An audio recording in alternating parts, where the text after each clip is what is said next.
তো হচ্ছে দুপুর 2টা 14 মিনিটের সময় 24 তারিখ আমার বাবার নাম্বার থেকে কল গেল।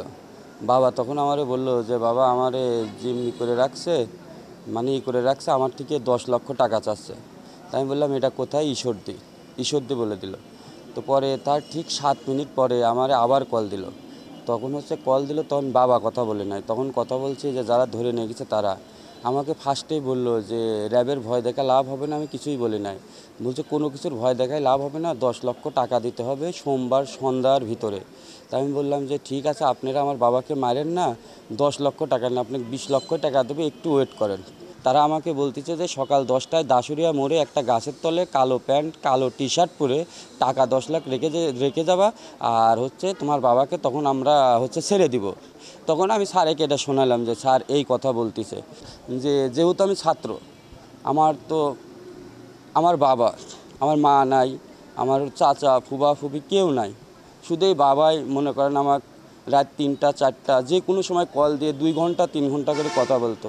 আমি চাই সবার কাছে, যে সবার কাছে আমার একটাই চাওয়া থাকতো, আমার বাবাকে যারা হত্যা করছে তাদের আমি ফাঁসি চাই, এবং এই বিচারের জন্য কেউ ফাঁক ফোকর দিয়ে বের হয়ে যেতে না পারে।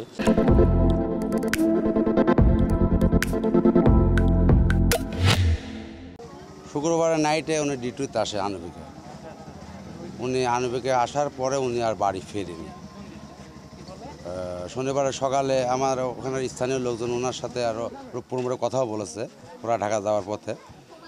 তারপরে উনি বাড়িতে আর যায়নি। পরে ওনার সাথে চাকরি করে ঈশ্বরদীতে আরও কয়েকজন, ওনারা নাকি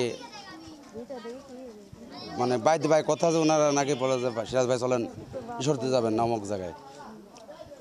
তারপরে উনি আইসে কি না আইসে আমরা জানি না। পরবর্তীতে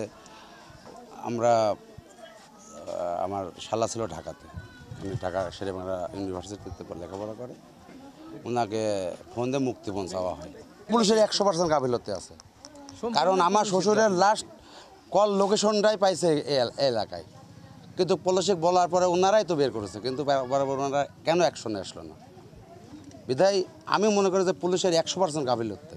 শনিবারের ঘটনা, রূপপুর মোড়ে থেকে সোয়া 8টায় হলে চা খাইছে। চা খায় এখানকার দুজনা, তারা এই নাম বলেছে আসিয়া, ওর ভাই ছিল, ওরা সাথে করে লিয়ে আইছে। আমার বাসায় যাওয়ার কথা ছিল সেই দিন।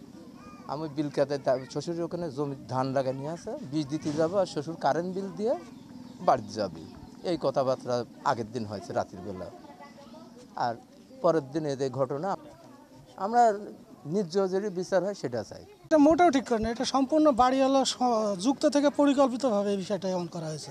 সম্পূর্ণ মানে এগুলান তারা আগে থেকে যৌক্তিকভাবে পরিকল্পিতভাবে এগুলান করছে। তাছাড়া বাড়িওয়ালার তো সম্পূর্ণরূপে দায়িত্ব ছিল যে বাসা ভাড়া দেব, তাদের থেকে আইডি কার্ড, তাদের সম্পূর্ণ অ্যাড্রেস সংগ্রহ করে পুনরায় বাসা ভাড়া দেওয়ার কথা ছিল, কিন্তু তারা দিন নাই। তো আমার মনে হয় তো এগুলানের সঙ্গে বাড়িওয়ালা নিজেও ইনভলভ আছে। গত 24 তারিখে আমাদের ভিকটিম সিরাজ ফকির তিনি নিখোঁজ হন। পরবর্তীতে তার ছেলে 26 তারিখে একটি জিডি করেন থানায়। আমরা সেই জিডির সূত্র ধরে কাজ করছিলাম। পরবর্তীতে আজকে সকালে যে ঘটনাস্থল, সেই ঘটনাস্থলে সেই বাড়িটির বাড়িওয়ালা তিনি ফোনে জানান যে তার যে বিল্ডিং সেটার 4 তলার একটি ফ্ল্যাট থেকে দুর্গন্ধ আসছে।